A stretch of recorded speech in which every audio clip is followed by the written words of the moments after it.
They told voters this would cost about $54 billion. Now we're staring down numbers pushing past $90 billion, with some estimates climbing well over $100 billion by the time it's done. And here's the kicker.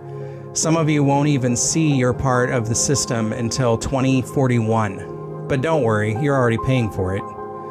So what exactly did Washington voters approve, and what are we actually getting? Because this isn't just about trains anymore. This is about taxes and timelines and whether the deal you voted for still exists. From Seattle to Los Angeles, this is Left Coast News. No apologies, just the truth. Welcome to Left Coast News, where we cut through the noise and actually break down what's happening here on the West Coast. Tonight we're talking about Sound Transit, a project that was sold as a long-term investment in transportation, but is now turned into a case study in cost overruns, shifting timelines, and a growing disconnect between what voters were promised and what's being delivered. We're going to walk through how this project ended up tens of billions over budget, why key expansions like Tacoma are getting pushed into the 2040s, and whether the taxes you're paying were ever meant to last this long. And the bigger question, is this system going to meet the needs of the region by the time it finally shows up? Because at some point you have to ask, is this still the plan voters approved, or has it quietly turned into something else entirely? Let's start with a number that should make everyone pause for a second. When voters approved ST3 back in 2016, the total plan was pitched at about $54 billion. Today, real-world projections are pushing into the $90 billion range, with realistic end-state estimates landing somewhere between $110 and $125 billion if this thing runs out to the early 2040s. That's not a small miss. That's a completely different project financially. How costs exploded.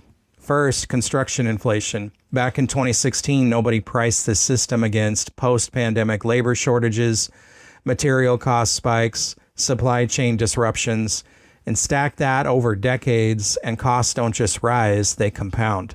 Second, building through Seattle. You're not laying track in open space, you're dealing with dense development, deep tunneling, property acquisition, and utility relocation. Every one of those adds time and money. There's no cheap version of this. Third, timeline creep. Projects originally planned for the 2030s are now sliding into 2040 to 2041, and time is expensive. More labor, more inflation, and more redesigns. Delays don't just push things back, they inflate the entire project. Fourth, revenue gaps. Funding comes from sales tax, property tax, and car tabs. When revenue doesn't hit projections, projects don't disappear, they get delayed. Tacoma delay reality. The Tacoma Dome extension is still in the plan, but now expected in the early 2040s, not canceled. But when something gets pushed that far out, it starts to feel less like a promise and more like a placeholder. Why Tacoma? It's expensive, it's farther out, and when money gets tight, Seattle area projects get priority. The fairness problem. Pierce County voters approved the taxes and are paying now, but may not see full service for 20 plus years. That's a long gap between paying and receiving. Do the taxes ever end? Here's where it gets uncomfortable. The taxes approved under ST3 do not have a fixed expiration date. They continue as long as needed to fund construction and debt. So instead of ending at a set time, they end when the system is paid off. Do voters get another say? Not unless taxes increase beyond what was approved or a new package is proposed. Cost overruns and delays alone do not trigger a new vote. So what happens next? Three likely paths. Number one, they stretch everything out, and this is most likely. Keep the plan, delay the timeline, let inflation do the rest. Number two, quiet scalebacks. Smaller stations, reduced features, design cuts.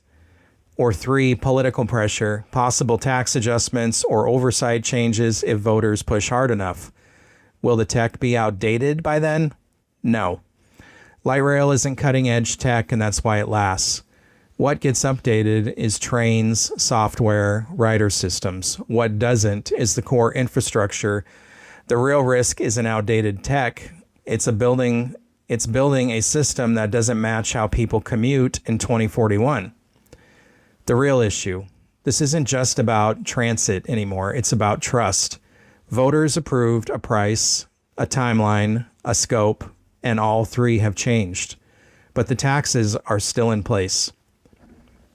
At the end of the day, this isn't really about whether rail is good or bad. The region needs better transportation. The issue is how it's being delivered. When voters approve something, they're approving more than an idea. They're approving a deal. And right now, that deal looks very different than what was originally sold. You've got a project moving forward, but taking longer, costing more, and asking taxpayers to stay committed without another vote as things change. Whether you see that as normal or as a problem, that's going to shape how this plays out moving forward. Because whether your station shows up in 5 years or 20, you're already paying for it today. Thank you for watching Left Coast News. Please like, share, and follow us if you got anything out of this story. You can find us on YouTube, Rumble, Brighteon, BitChute, Spotify, Facebook, X, Instagram, True Social, TikTok, and LinkedIn. And don't forget to drop a comment below. Do you think Sound Transit is still delivering what voters approve? Or has this turned into something completely different? Your engagement helps push this content out and keeps these conversations going. Thanks for watching.